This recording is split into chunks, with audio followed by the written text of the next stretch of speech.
What followed then, to shorten it, was also a shock, because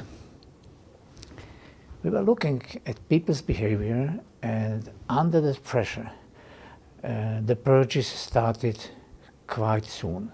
First, the strongest figures of that reform movement were removed, and then practically people who, in our eyes, embodied the better perspectives, the better life, better thinking, better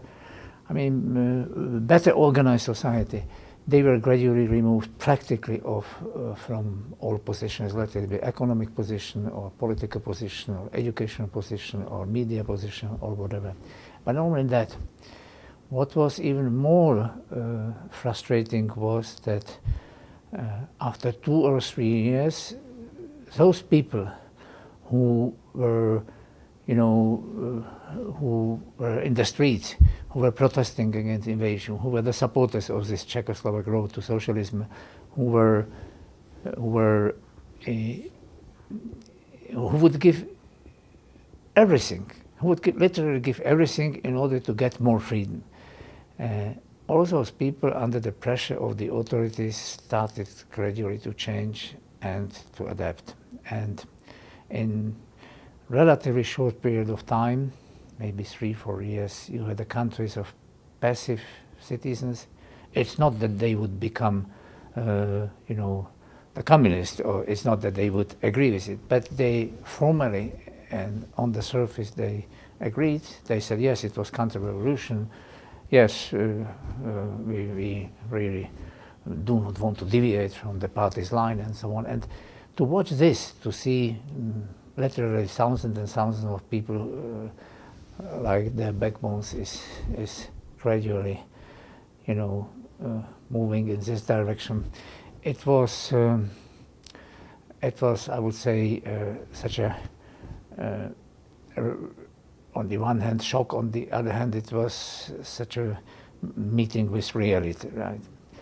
So, in those days, to think about what could be done was not easy for several reasons. Probably the basic reason was not only that adapted and disappointed and accommodated population and those moods. People somehow returned to their privacy. They were not involved in public life, and officially they were doing what the party structures wanted, and in their private life they were, doing their hobbies and so on.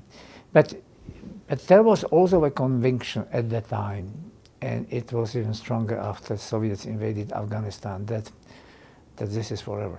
It was not so easy to believe to it and to convince people that, my God, we shouldn't get satisfied with it. So now, yes, now it looks bad. They are controlling everything.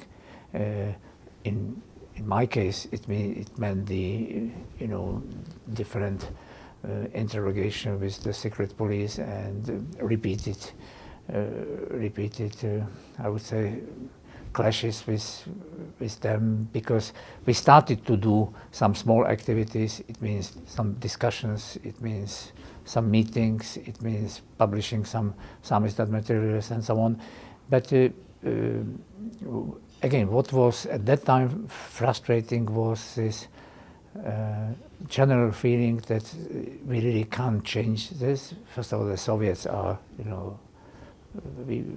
so strong, and also that there was a deal, practically, that the West hasn't helped in 48, hasn't helped in 56 with the Hungarians, hasn't helped in 68. So practically, we perceived that the Western partners, Western democracies, more or less adapted to the situation and accepted this division of power and accepted this result of Yalta, that, well, this part of the world belongs to the Soviet zone and we can't do anything with it.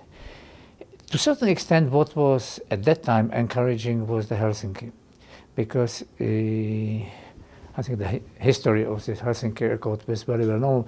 It means that part of the agreement, which was the agreement about post-war frontiers and post-war arrangement, post-war architecture and security design, was also the human rights basket. And this When it was published in the communist dailies Pravda and Rude Bravo, 100,000 or 200,000 copies, so at noon they disappeared because everyone was, reading this. And so it provided a certain legal basis for simply challenging the authorities, just to want from them, so just keep your promises. This is what you signed, so we do not want anything special. We just want you to behave like you said, like you agreed, like you promised, and like you signed to.